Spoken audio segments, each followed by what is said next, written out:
Bienvenidos a esta corta clase sobre selección de expertos. En unos minutos me gustaría contarles a ustedes por qué la necesidad de los expertos, por qué las empresas y las organizaciones precisan de ellos y cómo podemos entrar en ese proceso de selección de expertos para poder realizarle consultas. ¿Qué es un experto? ¿Qué no es un experto? Y recordarles que esta sesión está muy unida a la sesión de selección de personal y las nuevas tecnologías de información y comunicaciones.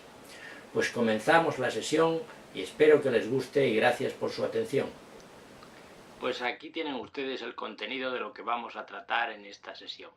Inicialmente comenzaré intentando responder a la pregunta de por qué necesitamos expertos.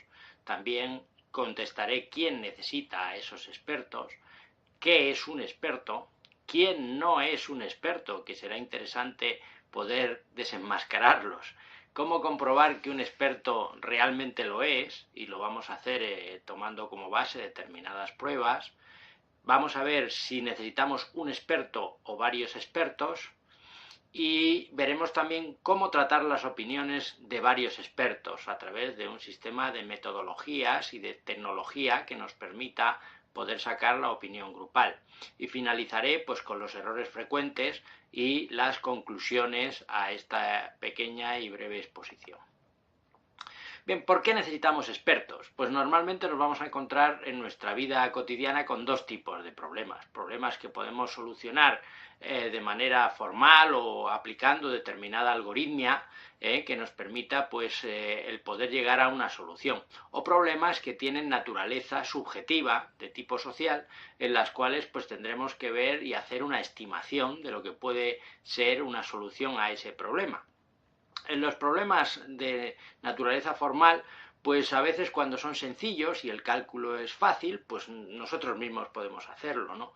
Pero hay veces que necesitamos recurrir a alguien, puesto que el cálculo es bastante más complejo. Imagínense ustedes que desarrollamos una empresa y necesitamos un experto en contabilidad, o necesitamos un experto en marketing, ¿no? Pues, ¿por qué? Porque no sabemos hacerlo nosotros directamente, ¿no?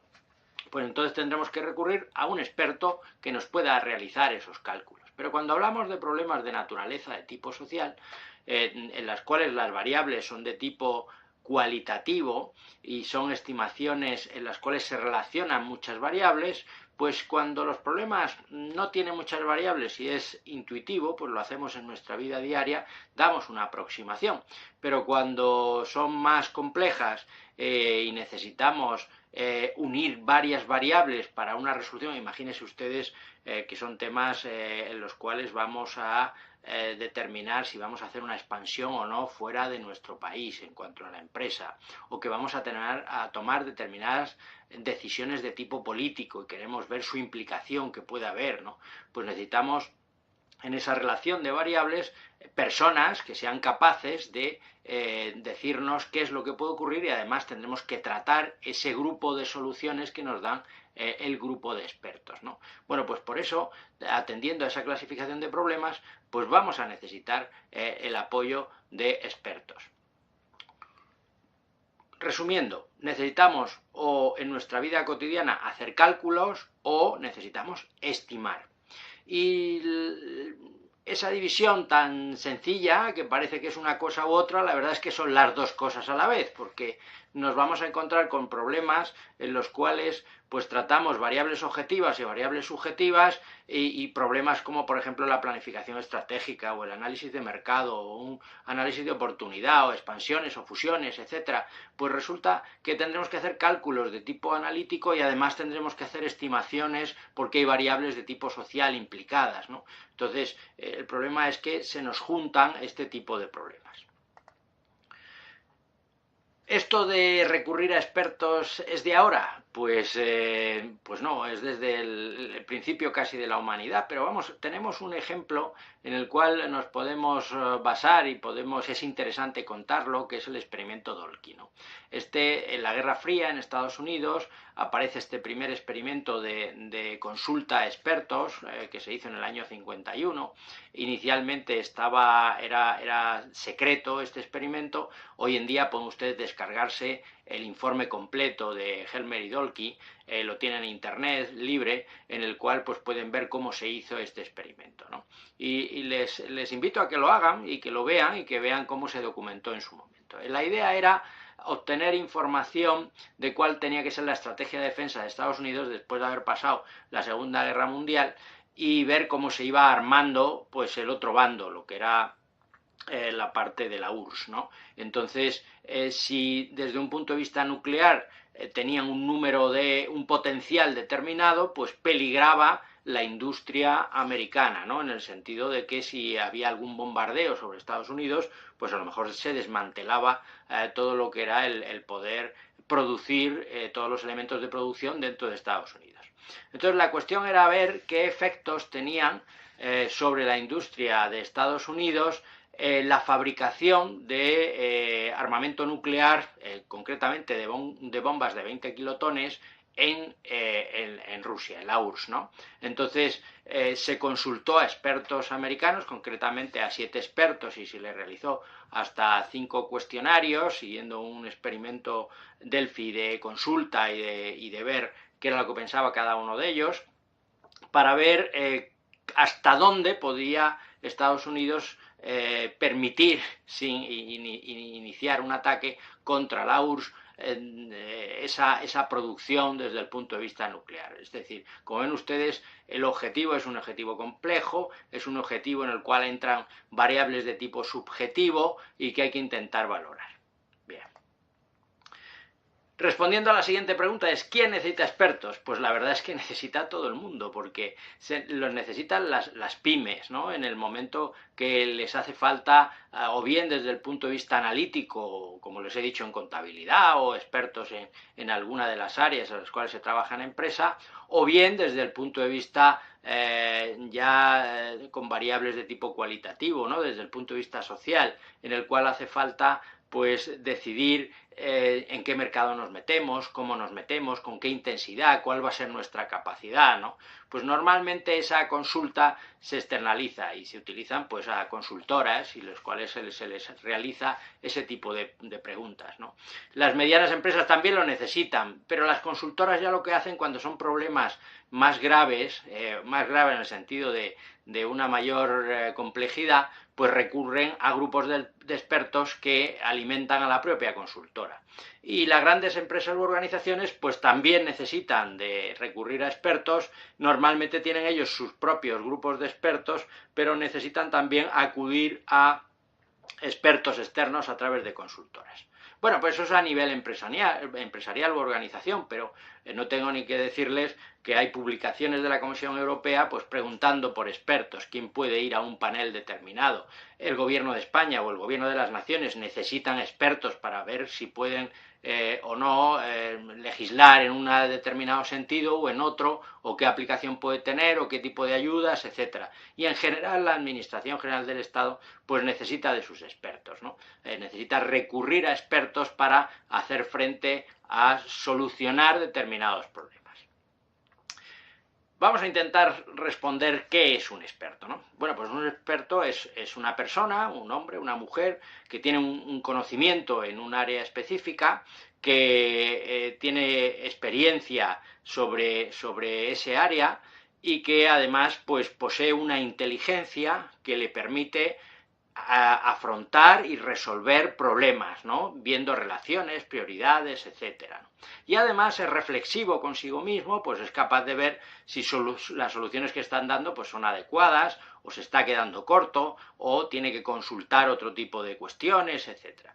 Es importante también que el experto sea independiente, es decir, que no haya ningún tipo de dependencia de algún organismo que lo que haga es coartar su libre solución al problema, ¿no? Entonces hay veces que es preferible contratar expertos externos, de manera que no estén coaccionados en ningún momento por la decisión de la gerencia o de la dirección del organismo correspondiente, ¿no?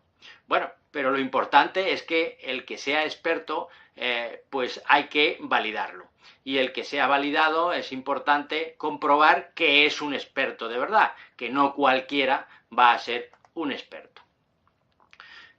Vamos a ver entonces qué es quién no es un experto, ¿no? Ya hemos visto y hemos definido quién es un experto y ahora veremos quién no es un experto. Bueno, utilizando una clasificación que ya utilicé en otra clase relativa a lo que era la prospectiva y el planeamiento estratégico, y en el cual hablaba de las formas de predecir el futuro, nos vamos a referir a esos dos tipos de problemas que ya he hablado, que tienen una solución de tipo algorítmica o cuantitativa y otros que tienen una solución de tipo cualitativa y que es más de naturaleza social. Bien, y esos dos tipos de problemas, pues nos centramos más bien en los de naturaleza social y con resolución cualitativa, pues hay personas que hablan, dan su opinión y están basados pues en una revelación interna, no son muy fiables, son visionarios, pueden contarnos cuál es su visión de lo que ven y la verdad es que no son muy creíbles, de ahí viene pues lo del tarot, etcétera, las visiones que puedan tener. Luego hay también personas que ya entran en el campo quizás más serio, en el cual pues difunden sus opiniones, son escritores, como por ejemplo todos los escritores de ciencia ficción que van viendo cómo va a ser el futuro y dan sus opiniones, o bien son expertos que van también dan sus opiniones, están dentro de lo que denominamos el campo de la hermenéutica, es decir, de interpretar lo que está ocurriendo y estar contando y dar la opinión como experto, y son pues también en este campo analistas, ¿no? Y por último, pues están los que tienen esos expertos que los agrupamos, los medimos y vemos realmente cuál va a ser la opinión del grupo, no la opinión individual de cada uno de los expertos. Y para eso, pues hay metodologías y técnicas que nos permiten obtener esa opinión del grupo. Bien, basándonos en esa clasificación, voy a insistir en que hay pues una gran gama de personajes que no son expertos y que se encuentran pues entre la revelación como visionarios, etcétera, y aquellos que son expertos de verdad individualmente, ¿no? Entonces aquí aparece pues gente que aparece mucho en los medios de difusión, en prensa, en televisión, en radio, lo que se denomina mucho tertulianos, ¿no? Los tertulianos pues que saben de todo, que hablan de todo y en realidad pues a lo mejor están dando opiniones personales momentáneas que no están basadas ni en una experiencia ni en un conocimiento, sino que están basadas en algo que han escuchado, pero que parece que sientan cátedra, ¿no? Teniendo en cuenta quién es experto y quién no es experto, veamos qué factores tenemos que evaluar en una persona que consideramos que es experto, ¿no? Son los mismos factores que traté en el vídeo en el cual les hablaba de la selección de recursos humanos a través de las tecnologías de la información y del conocimiento, ¿no? Bueno, pues hay 5 factores fundamentales que tenemos que tener en cuenta. El primero es el conocimiento que pueda tener la persona. El segundo es la experiencia en la aplicación del conocimiento. El tercero es la inteligencia intrapersonal, es decir, su capacidad introspectiva de ser autocrítico, de analizar que lo que está diciendo es correcto y ser capaz de ver y moderar cuáles son sus opiniones con respecto a la realidad. También otra de las características es la inteligencia interpersonal, es decir, su capacidad social y de relación que puede tener para entender opiniones de otros expertos y analizarlas, ¿no? Y por último, la inteligencia social o inteligencia estratégica, en la cual lo que hace es llegar a dar soluciones a través de su conocimiento, su experiencia, su análisis autocrítico y poder dar soluciones a nuevos escenarios, ¿no? Bueno, pues estos 5 factores es necesario medirlos y si no los medimos, pues nos estaremos tragando o creyendo que esa persona es experta cuando en realidad no lo es, ¿no? ¿Y cómo lo medimos? Pues habrá que medirlo a través de los test de inteligencia clásica, que como ya he hecho mención en otros vídeos, pues hablamos del test de inteligencia general, el de Terman, y el test de inteligencia emocional, o los test de inteligencia emocional, los de Gartner, ¿no? En cuanto estamos viendo cómo somos capaces de tratar nuestra capacidad de cálculo y cómo somos capaces de medir nuestras inteligencias desde el punto de vista emocional y de aplicación social, ¿no? Podemos hacernos otra pregunta y que está relacionada con el inicio de este vídeo, en el cual estábamos hablando de los tipos de problemas y cuando se hacen complejos, pues un experto o varios expertos. ¿Es mejor tener varios expertos o uno solo? Bueno, pues antes de contestar a esta pregunta, pues me gustaría que vieran ustedes otro corto vídeo en el cual pues vamos a tratar un caso fácil de cálculo y que vean ustedes si la resolución es de un experto, de varios expertos y cómo llegamos al tratamiento y a esa solución del problema. Vamos a ver el vídeo. Y lo que yo les propongo ahora a todos ustedes es que hagan un cálculo mental de más o menos cuántas bolas puede haber aquí dentro. Ya sé que es imposible que den el número exacto, pero vamos a ver si nos aproximamos. ¿Cuántas bolas de chicle puede haber en esta máquina? Aquí conmigo, junto a nuestra máquina de bolas de chicle, tengo un grupo de voluntarios a los que les voy a hacer la misma pregunta y vamos a ver si llegamos hasta alguna conclusión real. Les voy a empezar por aquí, por la derecha. 1620. Puede ser. ¿A ti? 3600. 3600. Yo diría 1300, me gusta, 1300. 1588. 1625. 1625, otro preciso. Yo creo que es fácil, 2600. Yo creo que 905. Pues no sé, unas 3970. Pues no os habéis puesto ninguno de acuerdo con vuestros compañeros. Estos son los números que me habéis dado. Hay variedad. Variedad desde los más bajos hasta los más altos. Pero yo os voy a presentar ahora a un amigo que tengo, que después de Pitágoras no ha habido nada igual en el reino de los matemáticos. Dani, por favor. Y un aplauso para Dani, ¿no? Vamos a recibir los merece. ¿Qué tal, Dani? ¿Cómo estás, campeón? Muy bien. Estos son los números que todos ellos nos han dado. Yo no sé si tú eres capaz de calcularme las bolas que hay ahí dentro. Sí, son muy diferentes, pero creo que sí. Primero voy a sumar todos los resultados, ¿sabes? Ajá, muy bien. ¿Quieres que te vaya diciendo? Vale. 1620, 3600, Vale, 1300, vale, 1588, vale, 1625. vale, Vale, rápido, ¿eh? 2600, vale. 772, Ese cortito, ¿eh? sí, 905, 905, bien. 3970, 2310 1310. y 2750. Vale. Y ahora hay 11 personas, ¿no? 11. Pues voy a dividir todos los números que he sumado más, digo, entre las 11 personas. Muy bien. A ver. 2094. 2094 es el número de Dani. Nadie ha dicho 2094. Tú dices que hay 2094 Yo bolas. creo que hay 2094. Pues 2094 ha dicho Dani. El número real de bolas contadas una a una aquí es de 2110. Es decir, se ha quedado a 16. Lo cual está bastante bien, Dani, ¿eh? Buen trabajo. Bien, sí señor, muy bien hecho. Y me diréis, ¿por qué?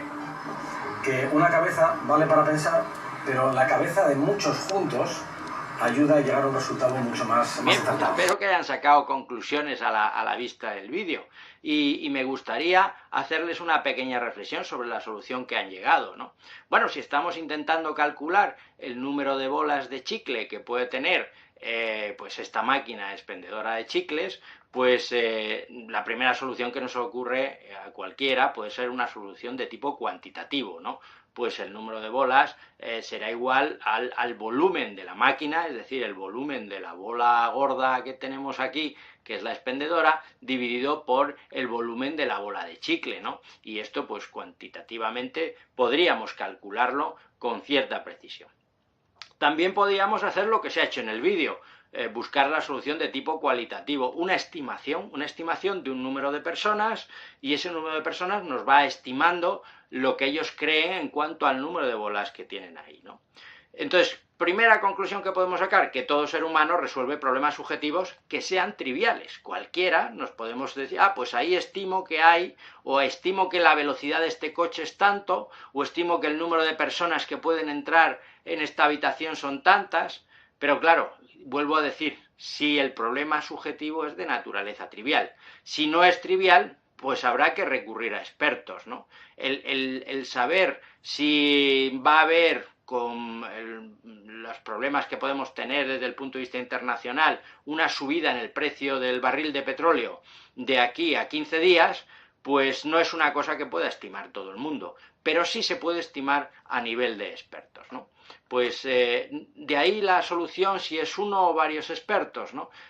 Podremos utilizar un experto o requerir un experto cuando necesitamos hacer cálculos de tipo analítico y nos hace falta pues alguien que tiene la experiencia en esto, o cuando el problema resulta que su solución puede ser de naturaleza social, pero no es trivial, pero la solución puede ser conocida, ¿no? Pero cuando ya nos tratamos de problemas que son más complejos, como puede ser el planeamiento estratégico a nivel nacional, o como puede ser el planeamiento estratégico de una gran empresa, o como puede ser temas de seguridad nacional, o temas de seguridad local, o aplicaciones de tecnología a nivel ciudades, como puede ser las Smart Cities y cómo puede impactar dentro de la población, pues necesitaremos el uso y el poder recurrir a un grupo de expertos, ¿no? ¿Cómo tratamos las opiniones de varios expertos? Porque claro, esto puede parecer una jaula de grillos, ¿no? Que cada uno pueda decir una cosa y intenten, pues, aunque comprendan la opinión de los demás expertos, pues a lo mejor imponer la suya, ¿no? Entonces, ¿cómo hacemos esto? Bueno, pues metodológicamente podemos tratar las opiniones individuales de manera que consigamos una opinión grupal, y para eso pues se utiliza primero una metodología y luego unas técnicas o métodos en cada uno de los procesos. A este respecto pues he trabajado y he elaborado en determinados proyectos lo que es la tecnología Silver Lining, y a partir de los objetivos de esa consulta a expertos pues se realizan las consultas, se trata posteriormente con reglas y concretamente con lógica borrosa, se tratan esas opiniones de los expertos, se hace un análisis de inferencias y se validan los resultados, ¿no? Luego, metodológicamente podemos tratar esas opiniones individuales de los expertos hasta conseguir una opinión de tipo grupal. Entremos ahora ya casi para finalizar en los errores frecuentes, ¿no? Errores frecuentes que podemos tener desde el punto de vista de solicitud o no solicitud de los expertos, ¿no? Inicialmente, pues el primer error que nos podemos encontrar es no detectar el problema, es decir, no tener la necesidad de recurrir a ningún experto, pero pues no tenemos la necesidad porque no hemos visto el problema, resulta que vamos a abrir una empresa y no somos conscientes de que tenemos que hacer un análisis de mercado, entonces pues no detectamos el problema. Ese puede ser el primer error bastante frecuente. El segundo error puede ser el simplificar la resolución, es decir, el que aunque el problema tenga una entidad, yo lo vea desde un punto de vista bastante diferente, y entonces la visión mía del problema pues haga que simplifique su resolución. El tercero es, en el momento que yo vea el problema, pues que intente dar una solución con base en mis gustos, en lo que yo veo que es mejor, ¿no? El dejarse llevar por mis aficiones o por algo que yo quiero. Vuelvo al ejemplo de poner una empresa de manera emprendedor, ¿no? Y voy a intentar abrir la empresa en un mercado determinado y digo, pues aquí voy a poner una floristería. Porque es que me gusta, porque es que este tipo de flores, con independencia de que haya 5 floristerías alrededor, ¿no? Entonces, el dejarme llevar por los gustos, pues hace que no, dentro del no detectar el problema, pues esté planteando una solución que pues no es la adecuada, ¿no? Otro error frecuente es el creerme experto para todo, ¿no? O sea, me da igual que yo abra un negocio de ferretería que de floristería o de panadería, resulta que soy experto y da igual. O sea, no necesito recurrir a nadie para que haga un análisis de nada, puesto que yo soy capaz de hacerlo, ¿no? Bueno, pues cada uno tiene sus limitaciones y no tiene conocimiento para todo ni experiencia para todo, ¿no? Otro error frecuente es, aunque recurramos al experto, el no plantear la consulta de manera correcta, es decir, no tener claro cuáles son los objetivos de lo que queremos alcanzar y no plantear la consulta adecuadamente. Y el último error es el ya consabido a lo largo de esta presentación, pues el no validar al experto. El creernos que ir a la consultoría fulanita o menganita va a ser suficiente y que los resultados que nos den pues van a ser los adecuados, cuando no sabemos si la consultoría está trabajando con becarios y son trabajos que a lo mejor no están cualificados, o realmente no estamos comprobando cuál es su nivel de experiencia del consultor al que estamos tratando, ni cuál es su nivel de conocimiento que puede tener en un ámbito determinado. Y ya finalizando, pues llegar a las conclusiones, ¿no? Y es que casi toda empresa, organización va a necesitar expertos antes o después, ¿no? Que se pueden resolver problemas bien recurriendo al experto para que nos dé soluciones de tipo cálculo, cuando he dicho los ejemplos de contabilidad, por ejemplo, o cálculo de capacidad, etcétera, o bien vamos a necesitar expertos para resolver situaciones de tipo subjetivo, que son los problemas más comunes, puesto que son relaciones de variables subjetivas y heterogéneas que dan lugar a un escenario social. Entonces necesitamos tener esa inteligencia, esa experiencia desde el punto de vista social que nos permita aportar soluciones. Otra cuestión importante que he expuesto durante la presentación es que hay que validar a ese experto al cual estamos recurriendo. Es decir, tenemos que comprobar que realmente lo es, midiendo esas inteligencias que les he dicho adecuadamente. Dependiendo de que sea el problema de naturaleza social grande o menos grande, pues habrá que recurrir a un experto o a un grupo de expertos. Si recurrimos a un grupo de expertos, pues resulta que tendremos que aplicar una metodología y unas técnicas para intentar obtener esa opinión grupal, y en realidad en esa opinión grupal vamos a poder utilizarla como si estuviera respondiendo todo el grupo a esa solución. Y es más, podemos extrapolarla en otro tipo de soluciones y otro tipo de escenarios. Bien, pues finalizo ya con los otros vídeos dentro del canal que están relacionados con este tema. En la lista de reproducción de tecnologías para el apoyo a la toma de decisiones puede encontrarse con el tándem mente-máquina, en el cual se habla de las ventajas de uso de la máquina y como complemento a las carencias que puede tener la mente humana, ¿no? En la lista de reproducción informática y empresa, pues tienen ustedes un vídeo de la selección de personal y las tecnologías de información y del conocimiento, que es muy paralelo a este. En ese vídeo lo que estamos haciendo es seleccionar personal, y aquí lo que estamos haciendo es validar o seleccionar a expertos, ¿no? Son ámbitos diferentes, son características de ambos diferentes, pero tienen algunas cuestiones en común en cuanto a la evaluación, ¿no? En la lista de reproducción de planificación estratégica y táctica, pues pueden ustedes encontrarse dos vídeos, uno concretamente sobre la planificación estratégica y la prospectiva, en el cual si tienen interés en conocer qué es la prospectiva y cómo se aplica, etcétera, y cuáles son los conceptos básicos, pueden recurrir a él.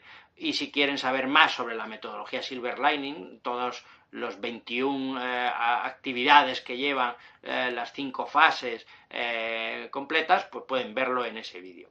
Y finalmente, pues hay una entrevista que me hizo pues una televisión toledana sobre la prospectiva y el pensamiento del futuro. Esa es más larga, en la cual pues se habla de todos estos conceptos y cómo es la visión de futuro, cómo se aplica la prospectiva y todos estos temas.